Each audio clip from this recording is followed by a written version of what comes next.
Hail to you well and welcome all. I'm the Jake of all trades, and this is the third episode of our Avatar Campaign Journal video series. Last episode, my players were in the village of Jing City, and there they made a few enemies in the town guard and the governor that they never actually encountered, and they made a friend in Isula, Pena's mother.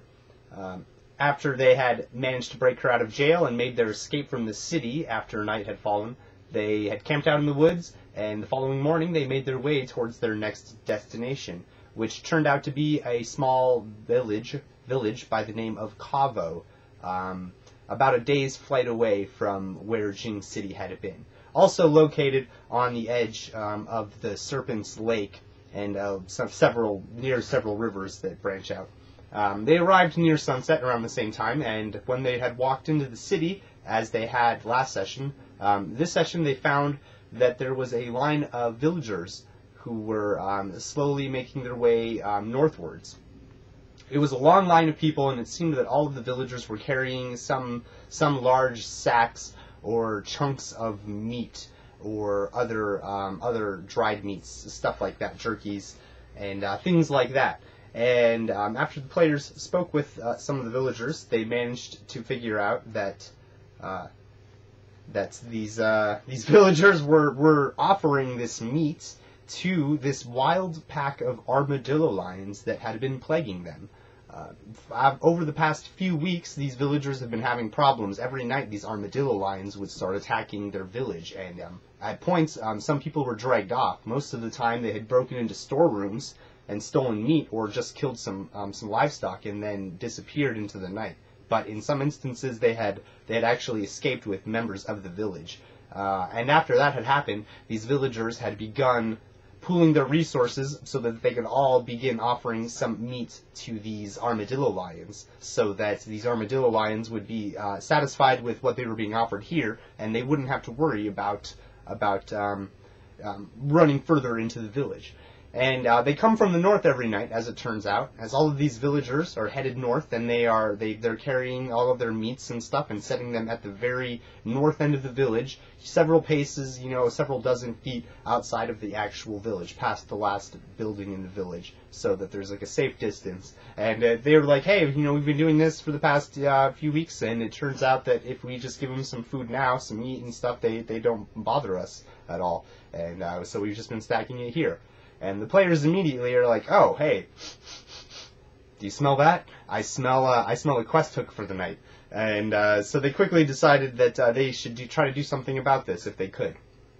And so they spoke with the mayor, who was like, hey, if you can do something, that's fantastic. I would really appreciate it. But I mean, we're getting along just fine. It's not a huge deal.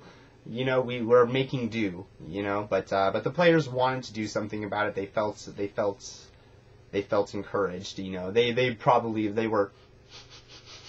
they picked up on the quest hook, and so they wanted to do something, and they set up an ambush around the pile of meat, the offering, for an ambush that night. The Armadillo-Lions had been attacking every night, and if I haven't shown a picture, I will show a picture now of an Armadillo-Lion. Oh, wrong side. It's over here. You'll see in our picture of an Armadillo-Lion, and over there, I most of the time I try to just describe the creatures that my players are seeing as they're seeing it, like when they encounter it. But occasionally, they'll be told what it is before they encounter it, and in those circumstances, most of the time, I will show them a picture of what they are facing.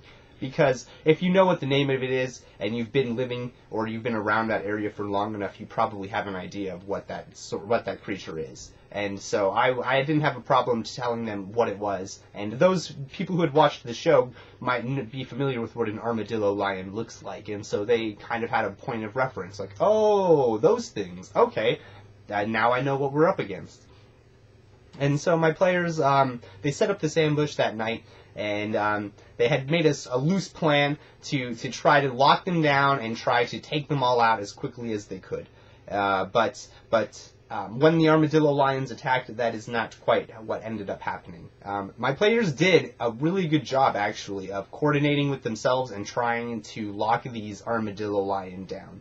Fang, our earthbender, was using his earthbending to create difficult terrain in all of the land around this pile of food, this pile of meat, so that the armadillo-lions, when they were around the meat, they wouldn't be able to move as quickly to escape from that range. And he made it as big as he could, and he tried to focus on the north end because that's where he figured they would probably be retreating towards. But also our firebender, he threw up some fire. He had some fire planned. He was like, I want to throw up some fire like here and here and here and here. As soon as we start hearing stuff and we know that something's happening, and that way everyone can see what's happening and know what's going on. Because at this point it had gotten very late. They're sort of nocturnal hunters, I decided, because I thought it was kind of fun. So it was nighttime and they couldn't really see. So our firebender was concentrating on creating some fire in different locations around the offering, so that everyone could see what was going on, and they could see the armadillo-lions and focus their attacks on them. And that is essentially what happened. The armadillo-lions came in, and they had placed themselves in different locations near the food offerings, so that they were able to act quickly. And as soon as one of them noticed it, the sign went off and the fires went up and everyone could see what happened.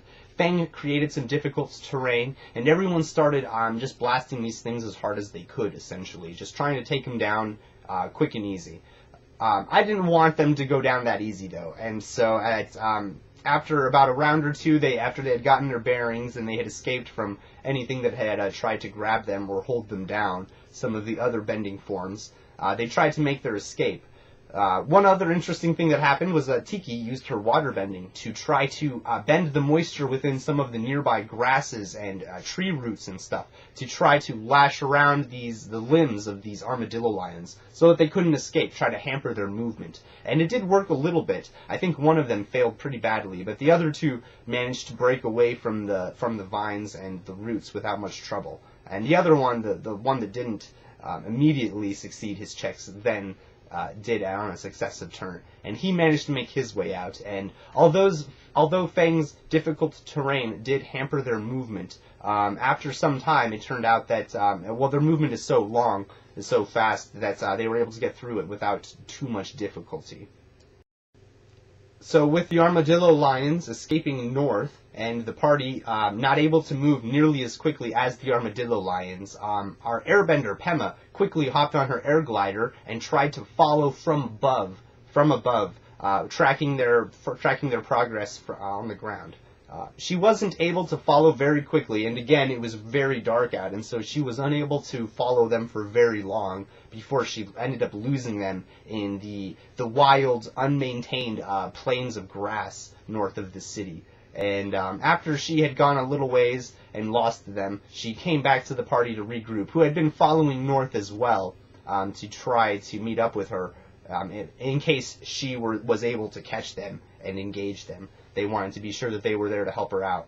But she managed to regroup with them shortly after she lost track of them, of the Armadillo-Lions. And together as a group, they managed to pick out the trail of these Armadillo-Lions and follow them in a northward direction towards these hills that lie several miles away from the city, or the village, I should say. It's also worth mentioning at this point, I forgot to mention earlier, that this village, when they walked in, part of my session description of the village, they were coming to a new place every day, and I wanted to be sure that every place kind of stood out a little bit from the other one. I didn't want it to all be, one bland location that just kind of got dragged across miles and miles. And so for this location, they noticed that a lot of the stonework and even a lot of the woodwork, the few wooden structures that they noticed, everything that they saw appeared to be very new when they walked in. The stone was very freshly carved. Either that or it was incredibly well maintained. But the wood, there's no hiding the scent of fresh wood after it's been carved. And many of the wooden structures that they were walking by, they could definitely pick up the scent of freshly carved wood, and even maybe some sap and stuff like that. So I was implying early on that this was a very recently established village, in not so many words. I was trying to make it more subtle than that. I was just trying to say, hey, this is a really nice, it's a nice sharp-looking village. Everything's nice and tidy, and everything is clean cut, and everything looks well maintained and very, very, very well crafted. But yeah, later on they discover that this village is actually pretty recent. In fact, it's only been around for like a couple months or so. So that plays into our overarching plot for the night. So stay tuned for that. Anyway, the players go north and they find the Armadillo-Lions cave, which is it's near the base of the hills that I mentioned, being several miles north of the village. And it's very easy to lose them in this tall grass, and so that's why this tunnel entrance had remained hidden for so long. It was a very good place to hide. Not many people were looking that far away. So, but it's also very small and it's very narrow. And upon investigation, once they find it, and they come to the conclusion that all of the Armadillo-Lions are in this small cavern.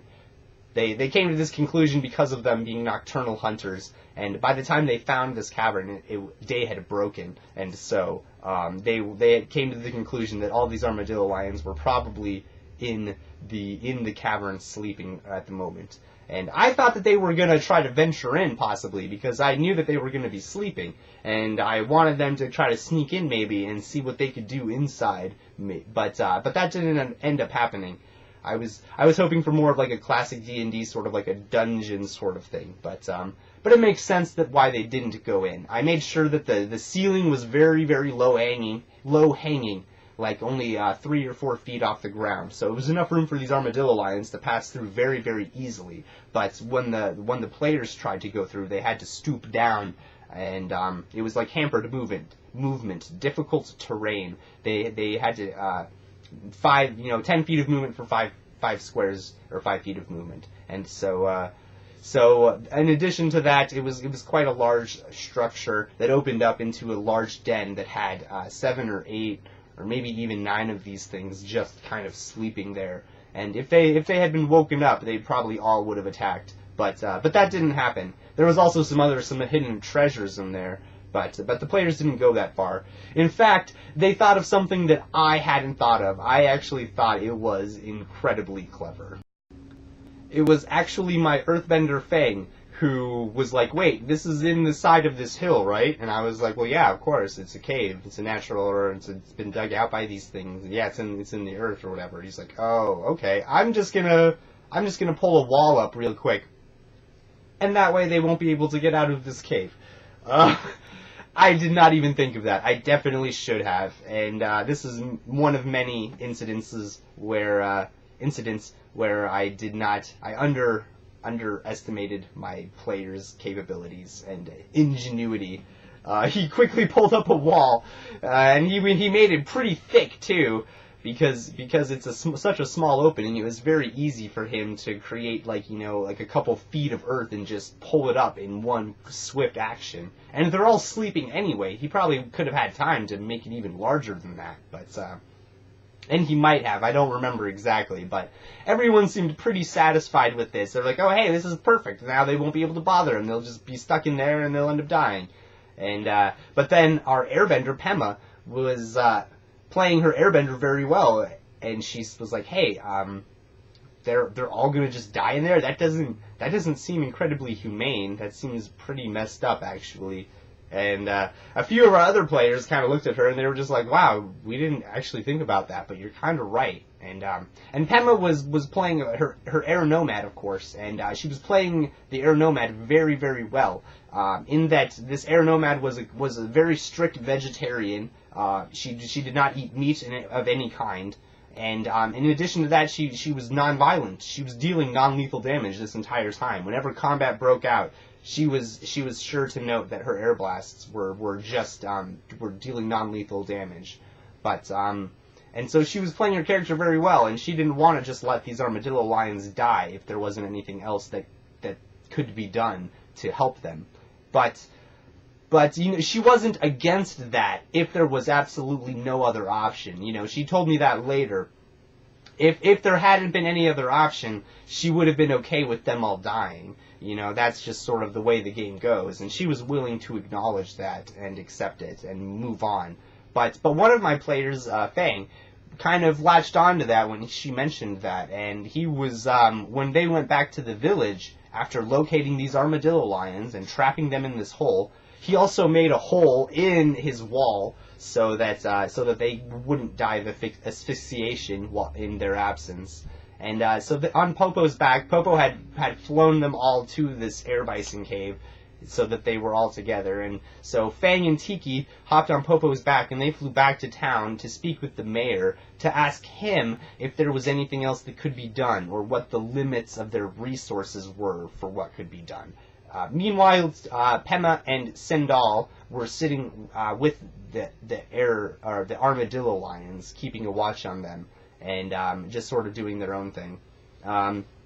There was actually some player conflict in this session that we had between Pema and Sindal here. Actually, Sindal, in a hurry to try to just get things over with and get moving, he was like, "Hey, the mayor he's willing to pay us to just get rid of these Armadillo-Lions. And as long as if we just kill them right now, then it's no problem, and we can collect our reward, and we can continue on to our next quest in the line." And Pema, on the other hand, was of the opinion, like, hey, if there's something else that can be done, some way that these Armadillo-Lions don't have to die, I'm willing to see that through, and then we can move on to find the Avatar. Like, there's not saying we can't do both, but it's not, any job worth doing once is worth doing right? I don't know. But anyway, what happened was that Sindal tried using some of his firebending to eat up oxygen within the cave, so that these Armadillo-Lions would actually begin to asphyxiate, even at a quicker rate probably than they would have before. He tried to make it as big as he could, so that it would eat up as much oxygen as it could, and he was just going to hold that there and try to keep it there so that the Armadillo-Lions would just pass out, would just asphyxiate in their sleep. But Pema used her airbending to blow it out. She saw what was happening, and after we came to the conclusion that she was still there, she used her airbending to blow out his fire, and he kind of just gave her a look like, hey, like, what the fuck? And sorry, I didn't mean to curse. And then he pulls up some more fire again. He tries to just resume what he was doing, and Pema again blows out his fire. And then she's like, "Hey, we can do this all night, or I can just knock you out with my airbending instead of knocking your fires out. The choice is yours." And after that, he got a little grumpy, and he left that spot and went off somewhere nearby, but away where he could do his own thing for a while. And at first I wasn't super satisfied with the way that he was playing his character, but in retrospect, he did a fantastic job role-playing his character. Sindal is a loner type character, is what he would most likely be defined as. He doesn't play well with others, and he's got a lot of backstory to justify that. And so it wasn't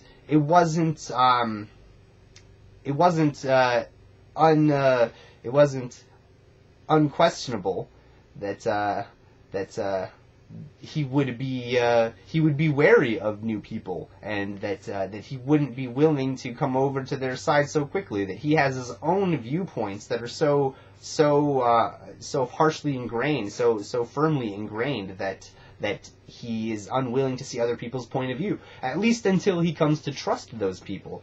But you don't come to trust somebody after a few days, even a few weeks, especially if you're a loner character, or someone who doesn't get along well, who has a general mistrust of people, abandonment issues, and the like. It takes longer than that for someone to earn your trust and to earn your confidence in that sense. And so, for a while, he didn't really coalesce with the party very well. But after some time, he actually did some things that I didn't expect him to do. We'll get on that later.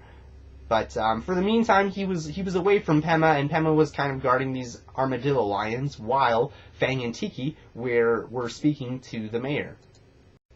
Speaking to the mayor of the small village of Kavo, Fang and Tiki quickly come to the decision that they can do something to possibly relocate these Armadillo-Lions. This village has a small shipping and fishing fleet that trolls around the lake and also sends goods up and down the river. And they also have access to some metalworking stuff. a couple smithies in the town. And so with the smithy's help and with Fang's help, because he's also a bit of a blacksmith, they managed to craft some metal cages that could be used to transport these armadillo-lions. And in the meantime, they tried to pull in as many of these fishing and shipping vessels as they could to the city at one time, so that when they finished the cages, they would be able to trap these armadillo-lions in these cages and then transport them to the ships in the bay, and then use those ships to bring them across the lake to the other side of the lake and relocate them on a small region of land that is currently unpopulated by anyone else. And it was very similar to their current habitat. And Fang actually spent quite a bit of time mulling over the map, just kind of studying it and asking about different places and trying to find just the right place that was close enough, that would also be a close enough approximation to their current habitat that they wouldn't suffer anything, and find some way that they could ship these armadillo-lions out, which they eventually did. It took them quite a bit of time, which I was unwilling to part with for a while. I was like, hey, I mean, you guys don't have to take so long to do this necessarily. I mean, the villagers are willing to oversee this whole process now that you have them locked up and stuff. But Fang was insistent that he oversee this operation and make sure that everything was done exactly up to code and according to plan, so that there wasn't any problems further down the line. And props to him for that, if you're listening, Fang. And so the party is hanging out in this village for a while, and eventually they finish everything that they need to, and they get these armadillo-lions on the boats, and they begin taking them across the lake. And like I said, Fang wanted to oversee the entire operation, and so he wanted to be on the boats with the armadillo-lions as they were being brought across the lake. I think he might have also been afraid of the sea serpent, possibly. He didn't want a possible attack, but I implied that it wouldn't be much of a problem, and the rest of the party was anxious to move on, but he was very, very firm and insistent that he oversee this whole thing. So he went with the boats, and he said that the party could begin traveling towards Dao Sun, and he said that he would meet them there. He'd meet them there. He'd take one of the boats and head up the river and just meet them in Dao Sun. And he's actually from Dao Sun. And in the next episode, I'll be giving you a little bit of Fang's backstory, so that you know exactly what I mean by that. He's actually kind of a prominent citizen in the city. But we'll get to that next episode.